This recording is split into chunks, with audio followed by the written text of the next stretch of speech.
You said pieces. Right, like there's more than one. Hi. So it's more than one. So, here's the truth. I'm not finished watching the episode. So, give me a sec. I'm going to put myself on mute. You know, we don't get started until 6 minutes in. I don't know how much I have left. But I'm at the part where Monique and Derek are arguing at the table in front of her sisters. Stay tuned.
Girl, I just watched Derek pull out 3 phones. 3 phones. I have so much to say. I have so much to say. So we're gonna get started obviously a little later than 6 minutes. I'm trying to figure out. It's WeTV, so I have the WeTV app. They still show me every single commercial. What happened is I started watching it on YouTube this morning, and YouTube tried to play me where they put half of the first episode and then they like doubled it and did it again. So somehow the internet pirates who usually give me the full episode are unable to deliver. So they trick you by, I think, giving you whatever WeTV gives you as like just a little taste. And and then they do it again. So then you're watching 2 of the same segments over and over again. So anyways, that's what I'm doing. I'm going to keep up Better Days' comments so that those coming in know. I feel like Quasi, every time I go quiet or like something, you always think it's your iPad. That's the problem. Hi, Mickey. Haven't seen you in so long.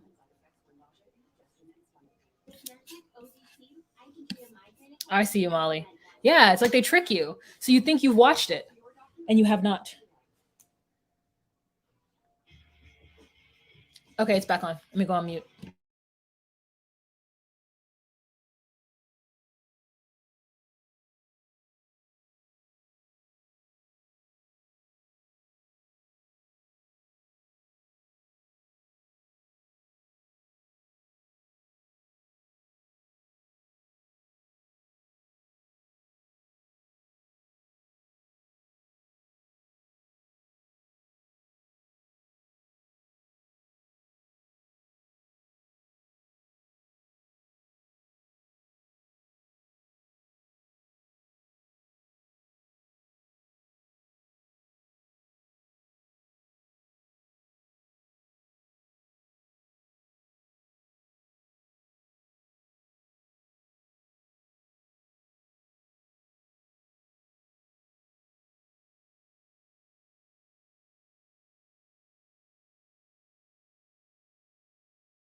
He literally gets right back.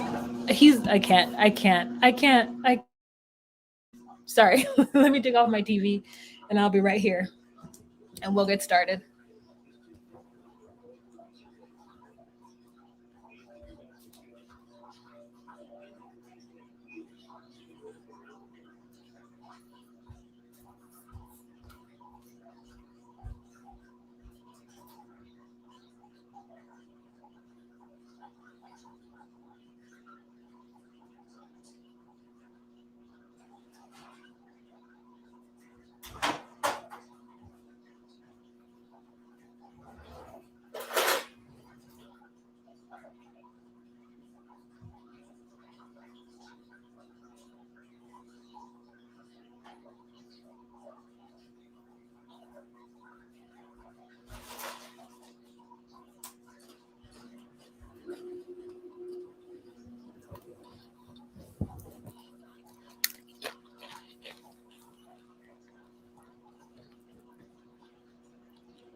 Okay.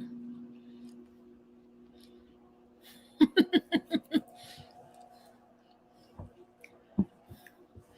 me get comfortable like Debbie.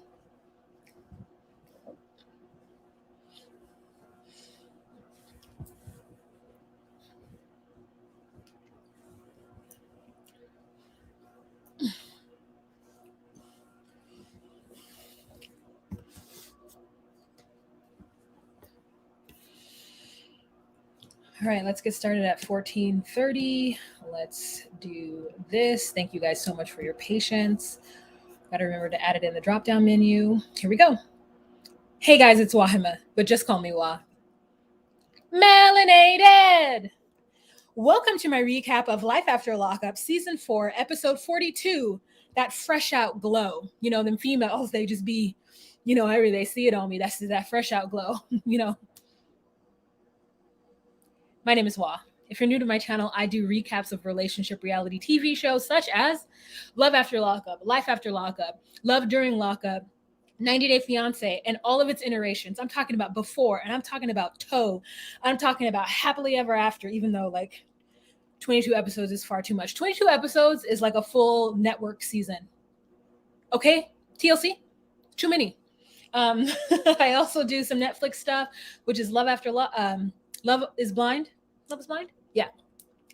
Once upon a time I did Married at First Sight, but we won't talk about that. Ooh, and she loves Seeking a Sister Wife or Seeking a Brother Husband, which is starting March 24th. I'm so excited. So if you are at all interested in that content, please go ahead and subscribe to my channel. Give this video a thumbs up and share on any social media platform that you deem fit. All of the homies are in the girlies, they're in the room right now. There's 56 people. So hopefully I have 56 thumbs up. It's really going to help you, girl. If you at all sometime during this get the hee hee ha-has, please go on ahead and give me a thank you if you're an international girly. Otherwise, you can do Cash App, Venmo, PayPal, Zelle. I accept it all. And I'm so grateful and thankful to all of you. Let's put me on Do Not Disturb so we can get into this messy ass episode. Okay. First couple that we are going to talk about, do I have? Yes, I do. It is... Let's talk about these jokers. It's fresh in my brain. It is fresh in my brain. So we have got Monique sitting on the bed in a black onesie. She is talking about how she did not have sex with Derek last night. She's getting on her Yeezys. So she's got a cute little fit on. And she's like, well, I haven't really even been talking to Derek. And I'm not sure if sex is where we needed to go, right? Because she knows that he has cheated on her. I believe at this point. No, I mean, I think she knows in general. I think even if she didn't find out this episode or right before, she knows that man is not faithful to her. And she doesn't trust that he will be, which is why she goes out of her way to be all up in his business and to be following him and shit like a weird stalker. So he then comes in with some croissants for her because I guess that's what she requested as for breakfast. And isn't it so interesting that we see this couple just in a hotel? Like, isn't it, you know what I'm saying? Like, that's the oddest thing that we only ever see them in a hotel setting. That's one thing I just want to remark on. And so then she's like, he then, while he's getting the croissants, has gotten a pregnancy test because he's like, since you say you might be pregnant. And then she's like, I didn't say I might be pregnant. I said that I haven't got my period. I'm sorry, ma'am. Is that not the same thing? That is what you were alluding to. Did you want to tell him that you've stopped having your period because of other reasons?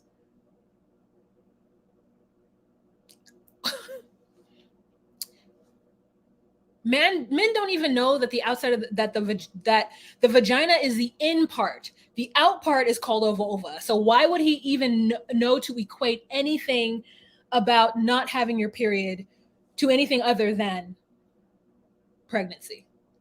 So weird. So then he gonna say, that's crazy, yo, because the girl I was cheating on you with, she said she was pregnant too, but she lied. She was just trying to get me caught up. So I just want to see if you're pregnant. She's like, Ann, what would you have done?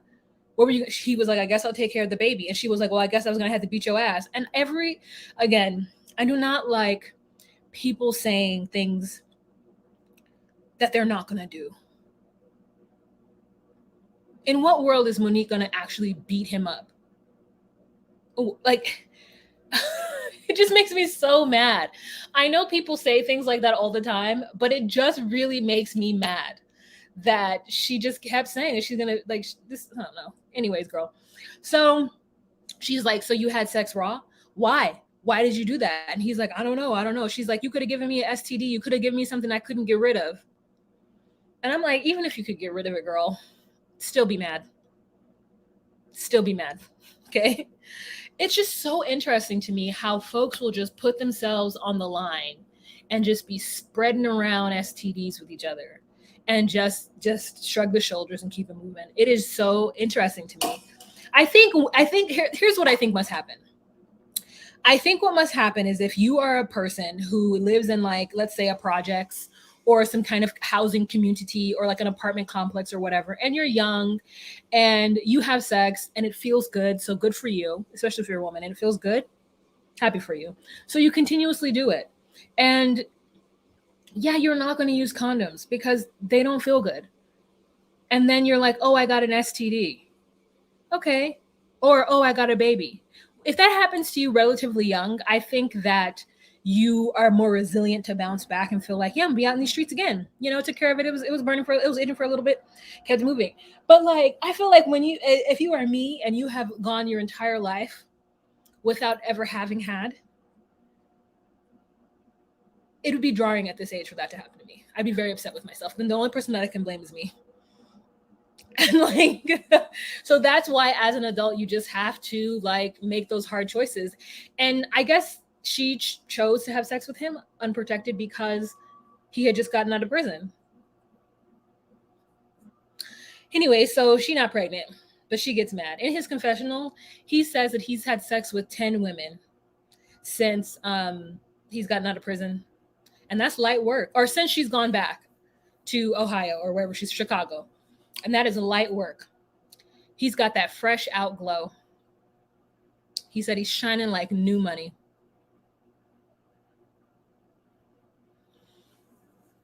Whew. I do not know.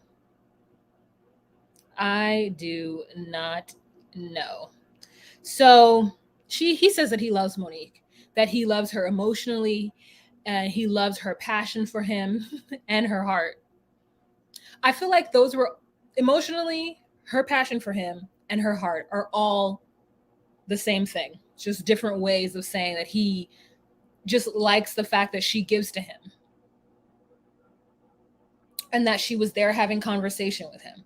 But he doesn't, I think he has love for Monique. I don't think that he is in love with her or ever will be. He also has a plan B. And consequently, the girl didn't take plan B. So none of the plan Bs are working. None of them. So he then they didn't have like an argument going back and forth where they try to discuss like who did what when, and it's like, who cares?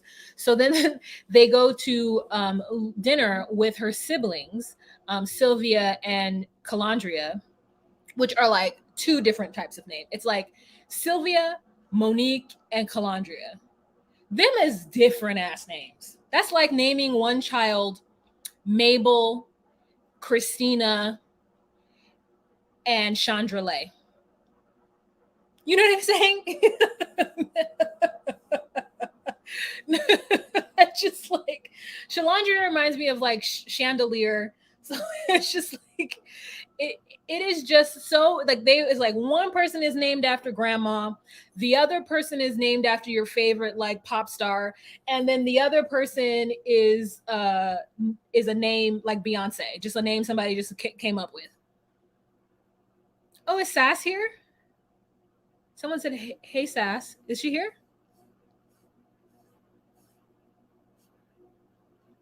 Do I not see her? Maybe she's not here. Yuli, did you see Sass? Hi, Renee. How are you?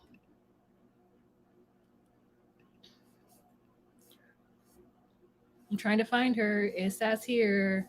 I don't see her name. Oh, we have a new person. Hi, Monique King. I've never seen your name before. The reason why I know I've never seen your name, Monique, is because Monique is one of my favorite names. So, like, I would know. Anyways, so it's just so interesting that's the sisters. Anyway, so they sit down and the sisters are like, so what'd y'all talk about last night? And Monique was being very upbeat. She was like, he apologized and he said that he wasn't gonna ever do nothing like that again. And you know, I told him. And the sisters are like, so did you guys even really have a conversation? Because it doesn't seem like y'all did. And she's like, no, we did. And they're like, and she's like, we're gonna try again and it's gonna be fine. Hi, how are you, Christinix? And so then she says he made a mistake, he got weak. Then Derek comes in wearing all red, right? Actually, he looks cute. I really enjoy him with like, there's a thing happening with men that where they do some kind of fade in their beard, where this part of their beard is like to the skin, not like bald, but like low, and then this part is kind of bushy, like Amish man. I enjoy that. So, anyways, he has his hair like that, crisp lines, all crisp lines, and he sits down and he like tells the sisters like I don't know what he says. They say hello to him, and Shalandria gets up and switches seats with him, and then they're like, "So, what was you doing? Why were you out here cheating on my sister?" And he was like, "I can't even get a hello or a hi." And I thought, "Oh yeah, they did say hello to you. You shook Sylvia's hand across Monique instead of walking around and shaking her hand. You like reached across Monique in an awkward gesture to shake Sylvia's hand." So I definitely did see the pleasantries. They just didn't last as long. And I think they just wanted to like go, you know, really, really, I think he just wanted to have a little bit more buffer. And they were like, no, they want to get down to the business. And so they were like, where did that disloyalty come from? And he's like, well, she messed up too. You know, she kept calling me names, call me out my names. And Monique says they're 10 tones down. He's talking about the times. I mean, I guess he gets upset because I called him a bitch or whatever a few times. And I was like, no, you can't call anyone a bitch. You're not going to call me a bitch. I'm not going to call you a bitch. Any persons, any peoples. No bitches. No bitches not around. Never, ever, ever. So they're very much upset at Derek. And then Derek is like, well, she knew that I was talking to other people. And she's like, okay, Derek, you going to sit up here and lie now? And he's like, well, I mean, you knew I was talking to other people. She's like, I counted your minutes. And then there we go again, like, okay, now you're wrong. And he's like, yeah, but you knew I was talking to other people. I just didn't tell you that it was a woman. And she's like, okay, Derek, you're not going to sit up here and lie. You're really making me upset if you think that's the same thing. And he's like, yeah, I did tell you. And so she's getting mad and he gets up and he actually, before he gets up, he tells them that he's going to, oh, wait a minute. That's not before he gets up. He goes into the bar and it's seeming like he's flirting with the person giving him a drink. Then he steps outside and reveals 3 phones to us, all of them iPhones. So good choice. But he reveals 3 phones and says he has a phone for his friends, his family, and Monique. Who gave him all those phones and why he need all them phones? 3? 2? Okay. 3? That's like crazy. That's like Ty. You know what? Where is Ty? Oh no, Ty's loved during lockup. Mm-hmm. Ty is loved during lockup. So, anyways, he goes and sits back down, and he tells the sister that he's done with the cheating. He's done with all of the side pieces. And Monique is like, "Wait a minute, there's more than one." And he's like, "Yeah." So now we move on to our next couple, and that is going to be, I don't have chance. It's Eris and Cameron. I don't have their picture. You know what they look like. Y'all, we find out that Eris has a whole daddy that's in her life. She picks this fool Cameron up from prison, from the airport, and he's like, "Man, it's OG Cam back again, new city." I feel like, I don't know, what does that mean? OG before you became like a drug mule, like a drug selling individual? Or I hope it's not, I hope it's the before the drugs, not the current Cam or the Cam before prison Cam. Not sure. I don't understand what she sees in Cam. I'm going to be honest with you. I think he's fun and charismatic. However, when he gets upset, I don't like the way he fights. I don't like that at all. I don't think that you can have he's not the kind of person that would ever say, "You know what, you're right, my bad." He's going to double down and he's going to put 10 toes down on every single decision that he makes. And that's bad in a relationship. I think he's an alcoholic, and I don't think he's going to help her at all with that child. I have no faith in him. He comes there wearing all red because he loves that color. And I'm like, where's all the rest of his stuff? Is that all his stuff? He has one suitcase. Is he coming to visit, or is he coming to move? Or did he ship his things? Did he mail it? It was just interesting to me. I don't know if you guys noticed that. I was like, where's all his stuff? He came in one little bag. So then he's like, ooh, they're in the car, and they're like, "Oh my God, can you believe it? We got married. We got a house. We did it." And I'm like, it feels to me like Eris did it. Unless he's given her money, like 10,000 down on a house and such. And that this whole time where she's trying to pretend like she don't know where he's getting his money from, that she's actually accepting money from him on the low and other things. Anyways, they get into the house. It's hot. She's like, I had to, wait to pay for an air conditioner. And, he's like, "Well, I can pay for it." And she's like, "Well, where you get the money from?" And he's like, "Don't worry about it." So you're thinking of something negative. And see, to me, like, the way he said it would have made me like, get defensive.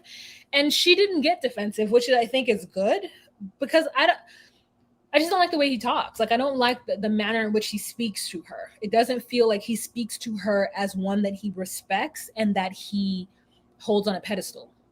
And I think, you should hold that person on a pedestal, the person you choose to marry. So that was, to me, red flag number one. And then they get back in the car. He has a surprise, and she's like, where are we going? And he's like, "Don't worry about it. Just let me do this. This is a surprise." And she's like, "Okay." So they get out of the car, and her dad calls. So she steps off to the side. He walks away to allow her to have the conversation with her dad. Her dad is very disappointed in her. And when he said that hit me in the gut. That is the one thing that my dad can say to me that is going to destroy me, is to say that he is disappointed in me. Whew, that used to take me out. He never said it. And I can truly remember him saying it twice in my life, but each time it was just like the wind right out of my sails. Because you know what that is? When used sparingly, it can be wildly powerful. Because knowing that you have disappointed somebody, and especially it isn't something trivial, when it's not like, "Oh, you disappoint me because you didn't clean the house." No, or "You disappoint me because you didn't take the chicken out of the freezer." No. This is on another level of like, they had some kind of esteem in you, and they felt like you were that guy. And now this choice that you have chosen to make has just let them down. Oh, hurts me deep.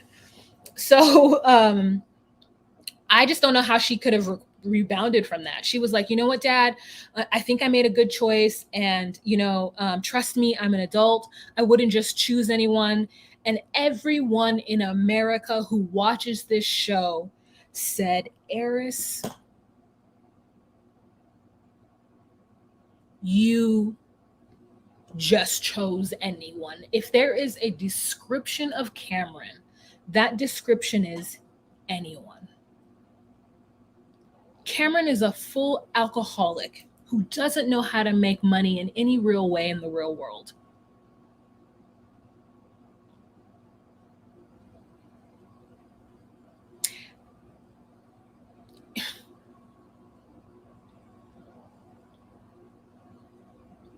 He's an alcoholic. That behavior is wild. Because, yeah, wild. And you've brought him around your child. So anyways, now she's just on, she is, we're halfway there. Oh. What is it? Hanging on a prayer? Living on a prayer? Living on a prayer. Yeah, she's living on a prayer is what she's doing. It took me a long time to get to that joke. I'll be faster next time. My brain's a little slow. Yeah, she's living on a prayer, girl. Like, I mean, it's wild. Speaking of living on a prayer, Puppy's living on a prayer too. Anyways, we'll get to her. So she walks over to him after she hangs up with her father and she says, yeah, she's talking to my dad. He doesn't think I made the right choices. And Cameron's like, well, I think you made great choices and you're a grown woman. Red flag number 2. I just don't like the fact that he even says that he feels like Eris and her father are that's their business and that he doesn't want to get entangled with that, which is true. But my thought is why hasn't he asked to see her father? I feel like he's going to feel no pressure to show to her father or prove to her father that he's worthy of her. And to me, any man who doesn't seek the approval of the father of your intended or the father of the love of your life or the father of your wife, if you don't seek his approval, like something's wrong with you. It's because you don't think you're good enough. And so you feel like, oh, I don't need to prove myself to anybody. Like, no. Now, if you and the father have bad blood because like they did something crazy or they're a drug addict themselves or, you know, they're not good. They were never good to your wife. Like I could see that. But otherwise, if Eris has a really close relationship with her father, so you would think that Cam would make it his business to have a good relationship with him too. And to call him and say, hey, you know what? I know that I just got out of jail and you don't know me and your daughter's put all this trust in me and I'm around your granddaughter, but I just want to let you know that you can trust me and that I'm here to be everything that she needs. And I love her and I love your grandchild. Like that is what you need to do. So I don't know. Anyways, the beach surprise goes over really well for her. She is very happy. And listen, it's a good surprise, but I feel like he has done too many things for her to think of that as a fresh start. Like, I don't know. To me, when somebody shows they ass, you are skating on very thin ice. So everything that you do to try to make up for the ass showing is me being like, I don't need you to do grand overtures. I don't need that. What I need is for you to just show me with your actions. So stop buying me gifts, pay them bills, get a job, be consistent. So then she's like, well, how did you do all this? It was like, you know, steak and shrimp. And he's like, next time I do something nice, don't ever ask me where I get money from. Red flag number 3 for me. Don't ever ask me where I get my money from. I'm sorry, we're married. I need to know where your money comes from.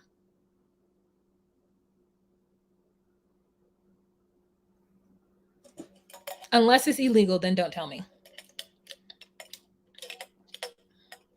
Because I need to plead the 5th or whatever. So next couple, then they talk about muffin time and she's like, oh, I'm no longer endeared with Cameron anymore. And that's unfortunate because I really liked him season 1. So now we're going to move on to Sarah and Sean. Girl, their relationship is exactly what they look like in this photo. So Sarah is off. Remember last episode, she was going to go see her ex-boyfriend / baby daddy, Anthony. And she gets to the coffee shop and Anthony doesn't show up. It is his sister. So my question is, Has he been lying to her this entire time and telling her that he's been out? Or has he just neglected to tell her that the entire time they've been talking for the last like week or two or whatever, he's actually been in rehab? So he made plans to see her, to have a conversation about him having a relationship with his daughter. And then when she goes to see him, he sends his sister instead, and then has his sister tell her he's actually in rehab. He's been in rehab for a month. Y'all, how could she even have any kind of, I would have been pissed off. So anyways, Ashley shows up, the sister, tells Sarah that he's in rehab, and she's just very nervous. She's actually quite grateful that it's not him, because let me tell you how nervous she was. She says that her and Anthony never actually broke up, that he went to, something broke him up. Because the thing is, though, she had that baby before she went to prison. Or did she have Abby in prison? Do we remember? Did she have Abby in prison, or did she have Abby afterwards? But either way it goes, they just, drug wise and criminal life wise, that they just got separated and they never actually ended anything. And so she still very much has love for him. And I wonder why she didn't reach out to him first when she got out of prison, why she gravitated towards Sean. And the only thing I can think of is maybe he was in prison at the time, or he was still actively using drugs at the time. And so she realized that Anthony wasn't an answer for her. And so he FaceTimes her while the sister is there on her phone. So I don't understand why Ashley, his sister, was there at all. I was very confused. Like, she didn't say much of anything besides, hi, nice to see you, and I love your brother. But, Ashley didn't ask, like, hey, can I have a relationship with Abby? Can I have a relationship with my niece? So I'm just very confused. I'm just very, very confused about this whole setup. It was like a messy setup for those of us who had information about Sarah's background. So she gets on that phone with Anthony, girl, and she is a giddy. That is the love of her life. She's like, literally, I thought I was going to marry him. She's like, honestly, if the drugs hadn't gotten in the way, we would have 100% got married. 100%. And he says almost the same thing. He's like, so you got married? And she's like, yeah, I did. Shows the ring. And he's like, well, he's never going to love you as much as I do. And you know that she is in a vulnerable spot. We all know that Sarah married Sean because that is the only option she had. And she said so. She's like, I know he's a liar. I know he's stupid. And I know that he's whatever, but he's all I got right now. She married him because what else was she going to do? Especially after she got pregnant. She's going to take care of that baby by herself. And she knows damn well that Sean wasn't going to help her. And the only way to get the help that she requires is for marriage. Because she's going to go after him for child support like a mother. She's going to go after that man for child support if Kelly hasn't already put him on child support. So she has this like super sweet conversation with Anthony. And I think Sean is such trash that I don't even feel bad for him at all. I'm happy that she has found somebody who loves her, but unfortunately has an addiction. And he's like, okay, I'm never going to go in again. This is really motivation. And I think it's quite unfortunate when people find that motivation doesn't come from within, it comes from without. And I mean, from outside, and it can't come from outside. It needs to come from within. So I hope that he sticks true to what he wants and he can be a father for Abby. Also, can they even live together? Aren't they both felons or something? I don't know. He says, I've got strong feelings that he doesn't. And I think that's so true. I don't think Sean has the capability of, honestly, after seeing their segment, I don't think that Sean has the capability of loving someone and being in a committed relationship with them. Like, I think that he could love somebody but not be committed to them. But the way he treats his kids is indicative of it. The way he's treat every woman, and the fact that he's gone to wanting women in prison because he doesn't know how to do it. He doesn't understand that he doesn't, and she says that he doesn't understand how to show love. And I don't think that's it. I think that he just doesn't understand what a partner is. Like, I think he sees Sarah as somebody to go have dinner with and have sex with, but he doesn't understand what a partnership is. So It's quite unfortunate. So he comes home and Sarah's cleaning and he goes down to the baby and he's like, hey, how you doing? Doesn't pick her up. And he immediately goes, says hi to her, eats some hard ass cookies, drops crumbs on the ground, doesn't pick it up, and then gets some, like, I don't know, cheese sticks out of the refrigerator and goes and sits down to play video games with Jade and his son. And she's like, Sean, you can't just walk in and sit down and, ignore us. And he's like, well, I got to talk to my son, got to hang out with my son. I really messed up. Like, I got to show my son that I love him. So I'm like, playing video games, sir? Like, okay. You don't have to play with him every single night. Like, you could literally say, hey, I'm going to play video games with you on Tuesdays and Thursdays. Then she's like, Sean, and he's like, what? Who cares if I didn't say whatever? I didn't do anything. He immediately turns into a child. When he says, who cares? I'm not hurting nothing. I would wanted to just jump through the screen and slap him. And then she's like, she then reads him his rights in the kitchen. She's like, listen, if you think that I'm going to sit here and take your shit, you have got another thing coming to you. I am not Kelly. I'm not going to sit around with you for 16 years realizing that you're never going to be the person I need you to be. I have already told you what I want from you. I have already explained this time and time again, what I need from you, and you do it for a week and then you stop doing it, and I'm sick of it. And I'm going to tell you right now, she has got the fuel underneath her butt because she just had a date with Anthony where Anthony told her that he was going to be everything that she's ever wanted. And she remembers the good times with him. Now, I don't know if he ever helped her clean up, but he's like, why do I have to do anything clean? He probably thinks some machismo nonsense where he's like, well, I'm not home all day, so why should I have to help you clean anything? Also, she's been with that baby the entire day. You think that he would come in and pick that baby up and take that baby and sit her on his lap while he plays with her brother. All he has to do is sit down and play with her and then get her, like, I don't know, just rock her in that chair. Something. And then he's like, it's okay, I'll take the baby. You go ahead and shower. It's okay, I'll take the baby. You go ahead and shower. And he literally follows her upstairs, tries to hug her on her and shit. And she's like, no, I don't want it. Follows her up the stairs. They go into the bedroom, and somehow this man makes his way downstairs to play video games without that baby. So Sarah can shower. So she comes right back downstairs and grabs the shit off his head and says, didn't you not hear just anything I said? You cannot come home and just play with Jaden. So hang up the phone, tell Jaden you have to go home and eat dinner. He needs to sit with her and ask her about her day.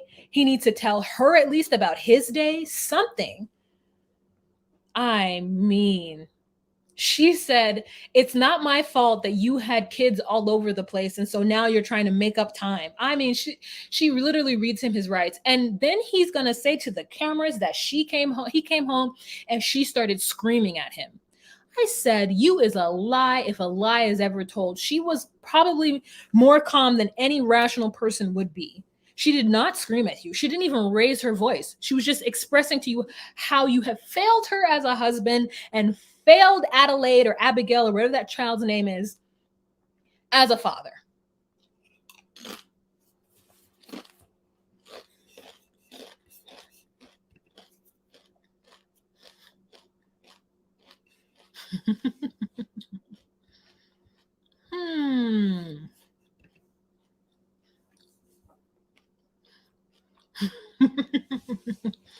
Exactly.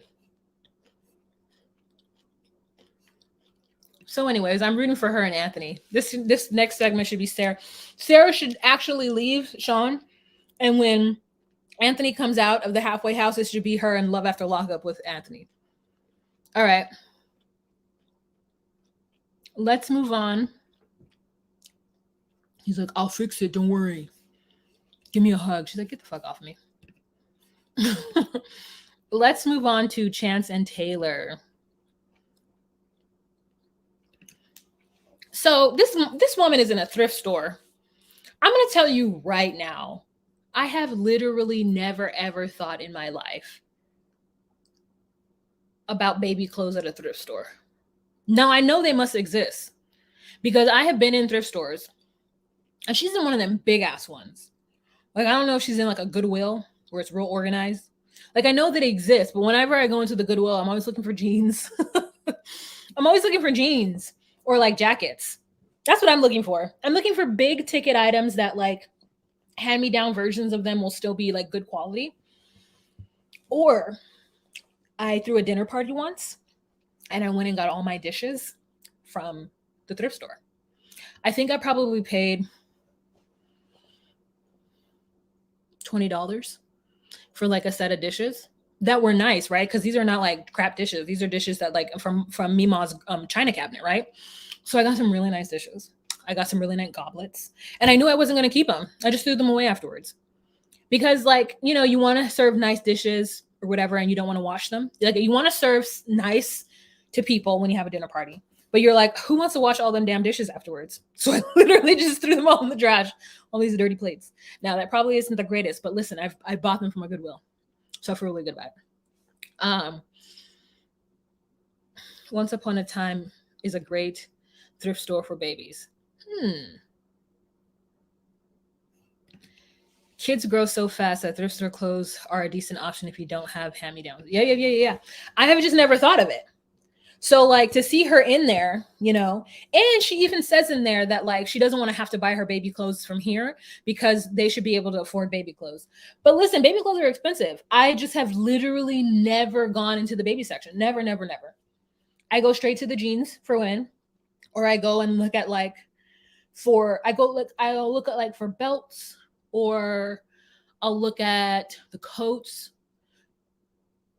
I'll look at the jewelry. You know, I go in there, ask them if they have platinum. I just look around. Anyways, so she's just, I mean, it's color coded too, right? So I was like, oh, take me to the pink section. Let me see all the pink clothes. And her and her friend are talking about him, and she's known this friend for 3 years. And the friend says he can't keep acting like Peter Pan and being a little boy forever. He needs to grow up. And then she's like, listen, I know he just got out of prison, but there are other people who have done well who've just gotten out of prison. I said, are you talking about yourself, hon? Who are you talking about?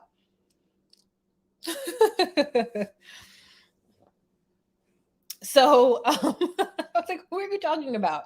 She's like, there are other people who come out of prison and done well. And I was like, your husband? Tell us who. So anyways, so then she's like, I don't even know where he is. So she looks at her phone. He's in Troy. She texts him. He doesn't answer. And she's frustrated because he spent money on a lot of nonsense. And then she says that he spent money on something called Coin Master, which I think is something you use to play video games on your phone or play games on your phone. And when she said that, I said, Taylor, kick that man out of your house. Now, I've known people who have spent money for phones on their games. I mean, games on their phones, but they make a lot of money. And they're just doing it with their friends because it's a hee hee ha ha good time.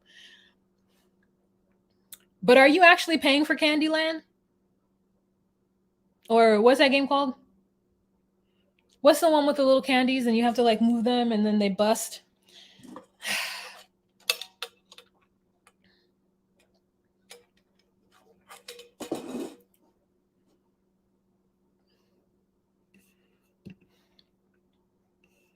Oh my God, is it Candy Crush? Candy, yeah, Candy Crush. I just like this man. Now, have I paid 99 cents to get some extra stuff on Candy Crush? Yes. Have I paid $1.99? Perhaps. So that I can move on to the next level. But $300, I'm gonna tell you, the only time I did it was after I had my surgery, and that was during the pandemic. And it was because I was laid up for 6 weeks, and I was like, I can spend $10. And that is about all I've done. But for him to spend $300 when they already are poor and they have a baby on the way and he spends $300, that is crazy. That is crazy. So she's like, I just don't trust his spending and it just really makes me mad. And that's the reason why she doesn't want to marry him, so that she could kick him out of her house whenever she wants to. So he's like, I want to provide a life for my family. So he's decided that he's decided that he's going to go have a third job or whatever. And he's going to power wash people's driveways. And you guys tell me, where is this a thing? is this a thing for people who fix cars in their driveway and so they have oil stains on their driveway? But I'm going to tell you right now, the hose works just as well. You can get a hose and you can get one of them settings that does like jet and it'll clear all the I don't understand. So he goes to his friend's house and he pulls all the way up in this man's garage, like just all the way in the garage, like just like hit in the back wall of this man's garage. And he's like, "Hey friend, thanks for letting me use you as an example. Because once all your neighbors see your garage, your power washed driveway, they're gonna want their driveways power washed." And then ka-ching. But I'm not gonna tell Taylor about it. And the friend's like, "Well, you should tell Taylor about it." And he's like, "No, because she likes to squash all of my dreams. Every time I tell her I have a new idea about how to make money and I invest in it, she gets mad that I've spent the money on it." And dude, like, obviously she doesn't understand how business works.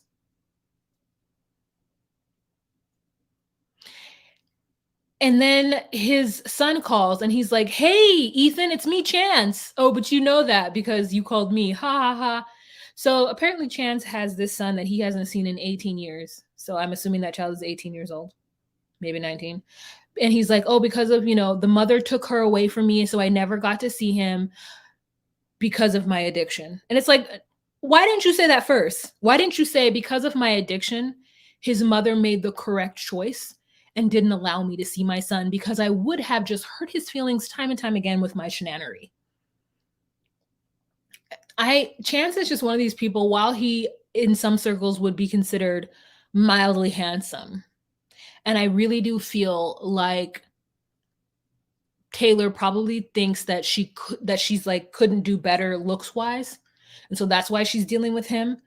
But the fact that he doesn't have any money and he continues to sink money into harebrained schemes that he never completes, and that she easily even called him out on, is like, you have half-ass unfinished jobs around the home.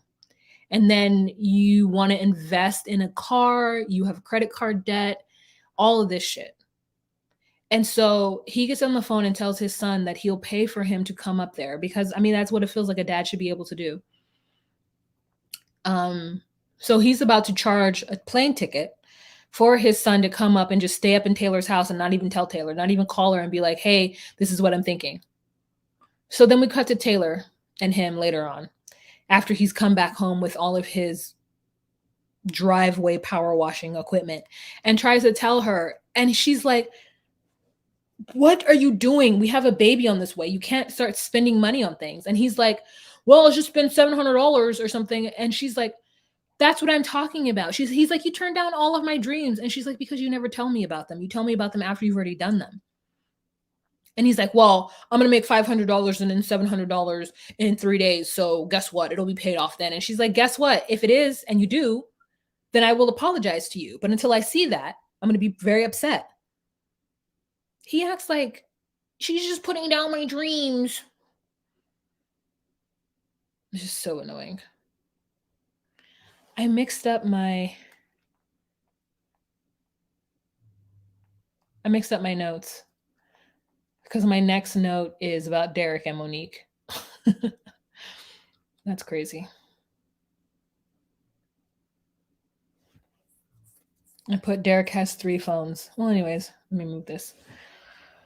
So it's very annoying.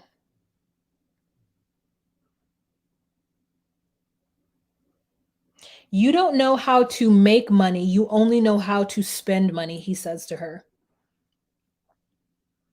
That to me was a very annoying and rude thing to say. You don't know how to make money. You just know how to spend money, as though he's been paying her bills her entire life. And then she's like, "Yeah, I do, because I was a single mom before you got here. So of course I know how to pay bills." And then she talks about how she, I don't know if she's not working. I'm not sure what's going on, but she says that Chance is paying all the bills and she would rather have a roof over her head and her electric bill paid. So she dips into her money to pay for the things that he doesn't pay for, and then has neglected her credit card bills.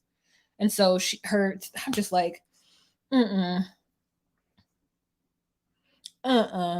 just, like, I just can't even imagine being in that situation. These poor women, it's just like got to be desperation, because it couldn't be me.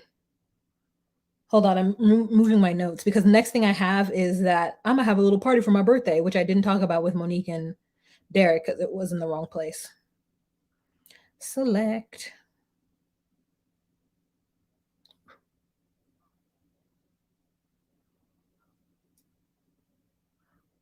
This man gonna invite her and her sisters to his birthday party. And he didn't even tell his crazy ass family about her coming. Just gonna invite them and see what happens. So dumb. Okay, so that is it for. Did I just put it back in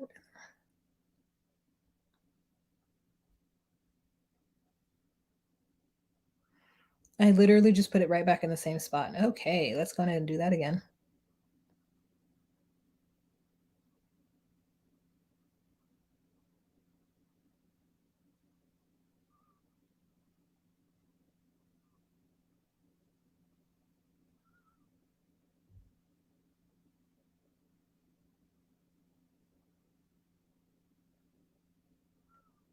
Okay. Let's move on to Puppy and Amber. So now this is another thing that kind of annoys me about Puppy and Amber, which I don't have a picture of them, but you know what they look like, is that Amber sometimes she backpedals and it's kind of annoying. So anyways, we come up on TC kickboxing and then they go to have a conversation, which they had a whole conversation last night as well about what happened. And she apologizes to him and she says, I'm sorry, I just get defensive with her. I don't know why I go into defense mode. But honestly, I told you that a while ago. And what I said then, to let me clarify, was that I thought in the beginning that they were using drugs and selling drugs. And I did say that to you, but that was not true, that I ended up finding out. And so yes, you're right. I did say that, but I was wrong for saying that to you because that was not true. That's how she clarified it. So then he says that he doesn't have sympathy for people who make poor choices. And she was like, well, I was one of those people. And he's like, well, you're not now. So I don't want you being around her because every time you're around her, something happens. And I'm thinking to myself, something happens that Amber does. Puppy didn't do anything to make Amber reach out to choke her that night. Amber gets upset when Puppy does things. Puppy is not the catalyst of the thing happening. It is Amber. And so I was like, this is really weird that TC feels like Puppy is the problem or that he just doesn't like her, which is so mean because Puppy's great. So then we cut to Puppy and it talks. Eric is like lamenting about how he's in debt and he doesn't know where he's going to get this money from. And it's very frustrating. He's got like all these, whatever property tax and like he didn't pay it. So now there's like an extra $1,000 that he's due, whatever. And she says, me and Eric, we don't got no money right now. After the divorce, it just took up, we just kept paying all these bills and money. And it's only by the grace of God that, that we have a roof over our head now. And I said, Puppy, do not bring the Christian God into your nonsense. You are also living on a prayer. Like, it's only by the grace of God. Like, y'all don't have no grace of God over that house. Y'all be doing the most. You guys are, in fact, doing drugs and dealing drugs. like, what are you saying? It was so weird. So then she's like, what did she say? She's like, you know what you could do is you could let somebody else who maybe could make the money do it. And he's like, what are you talking about? Who else is going to get me $20,000 to $30,000? She's like, me, I could do it. I could get you the money. You just don't have any confidence in me. You just don't think that I'm competent, but I am competent. I could do it, Eric. And he's like, listen. And I said to myself, guys, what is it that Puppy thinks she's going to do to get $20,000 next month? She going to hit the pole? Is she gonna stroll down the avenue? Listen, I love Puppy, but what is she going to do to get that much money in a month, in a year? What? I was like, he was like, listen, I paid for all of my wives. I paid for my first wife. I paid for my second wife. I said, how many wives? Puppy, you're with this man who looks, I mean, I think Eric is like in his 30s, but he looks like he's in his early 40s from the way he's, lived his life. He's so crazy looking. And she's just like, yeah, Eric has been a good provider. I mean, I've definitely had everything that I've wanted and I've definitely been spoiled, but I want to help him too because he doesn't know me. He just thinks I'm dumb and incompetent. I can't do anything. And it's a problem because I do want to contribute to the household. And you know what? There are those of us right now screaming, wanting someone to just take care of us.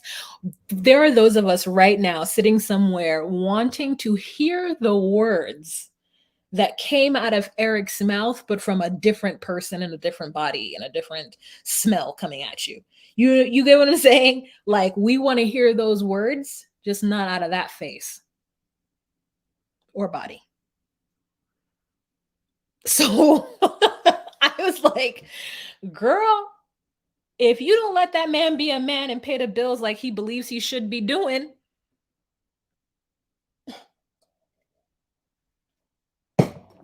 what? Oh, you know what? I did know that. I did know that. I did know that.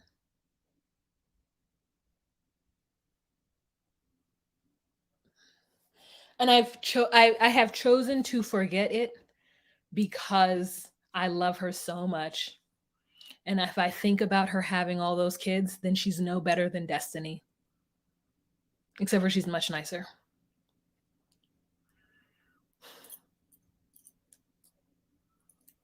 Wow. Wow. Anyways, I buried it real deep. I did know that. I think anybody who is living that fast life and does drugs, like, I think that they are bound to have a child or two. Whew. So, anyways, we find out a little bit about TC and why he doesn't abide drug addicts is because his pappy got addicted to drugs when he was 16 years old, and by the time he was 18, his pappy was living in a trap house. Now, I don't know what the delayed reason was for someone to start using drugs when their child is 16 years old. Unless it was opioids, which happens when one could hurt themselves or whatever. But if you're a grown person paying a mortgage and you get a drug addiction and it's not because you got sick and doctor prescribed you medication, it's just because you just like one day was like, fuck it, I'll take this oxy.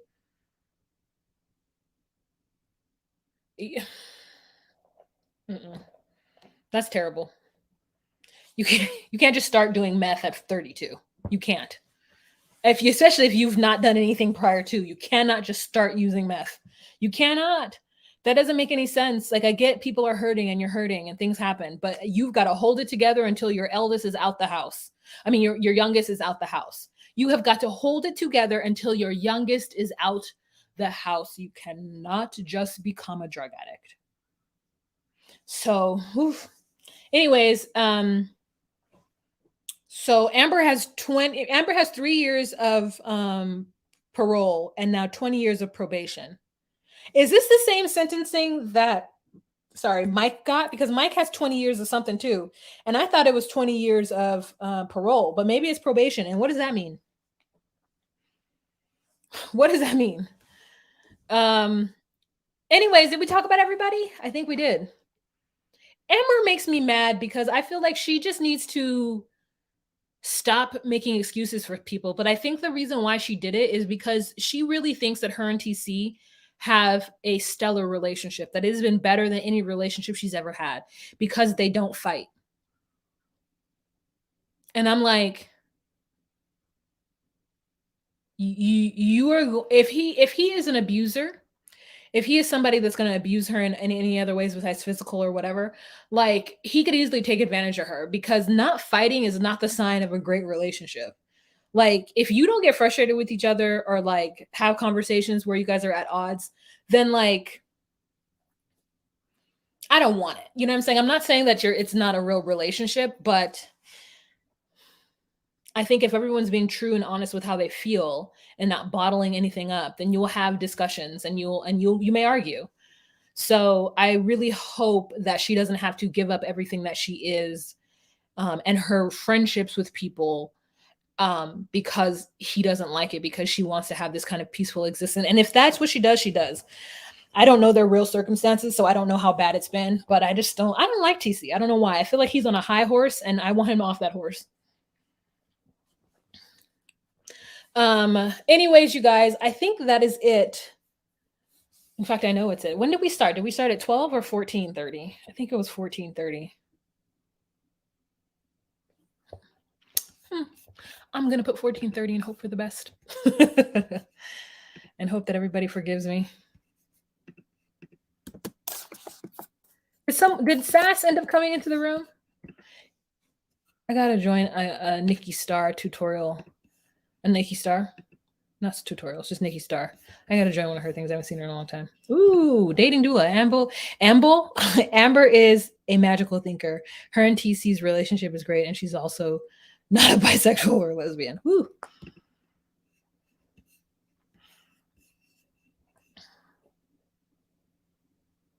My ex started snow at 38. Jesus.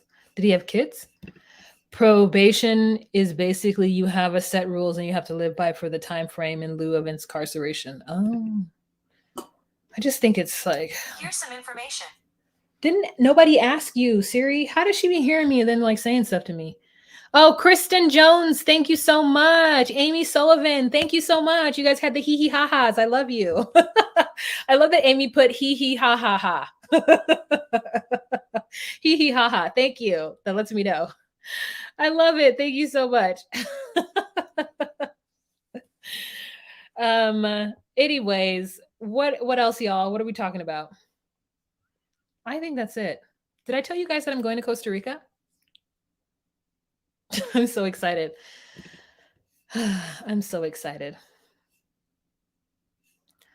I think Amber just wants to cleave to anybody who will have her, no matter the consequences. See, that's the shit. I do not mess with Siri or Alexa.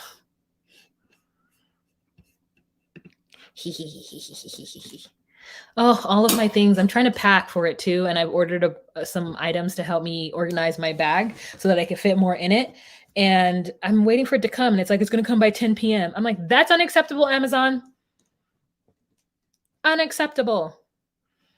You guys, Chris Farah's birthday is on Tuesday, March 7th, if you're tracking.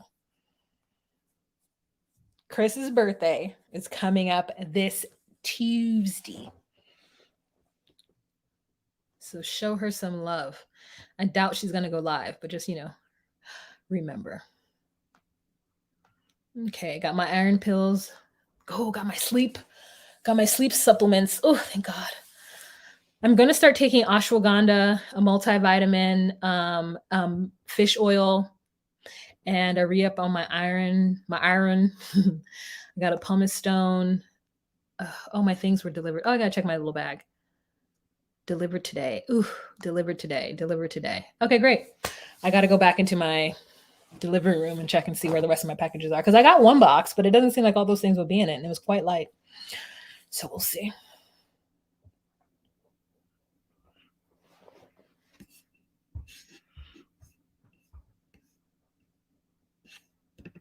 Chris Farah's B-Day, aka National Holiday.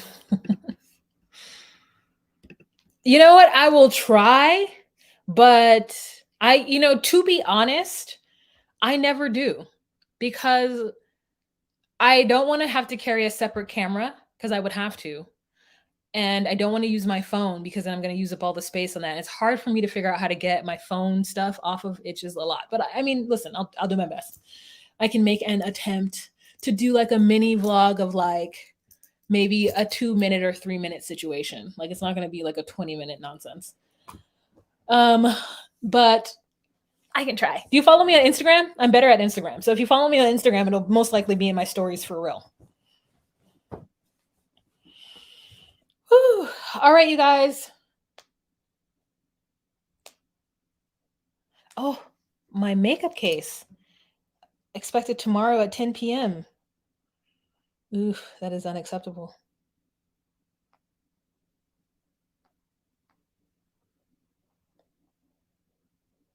That is unacceptable. They should give me my money back and give it to me for free. Don't you think?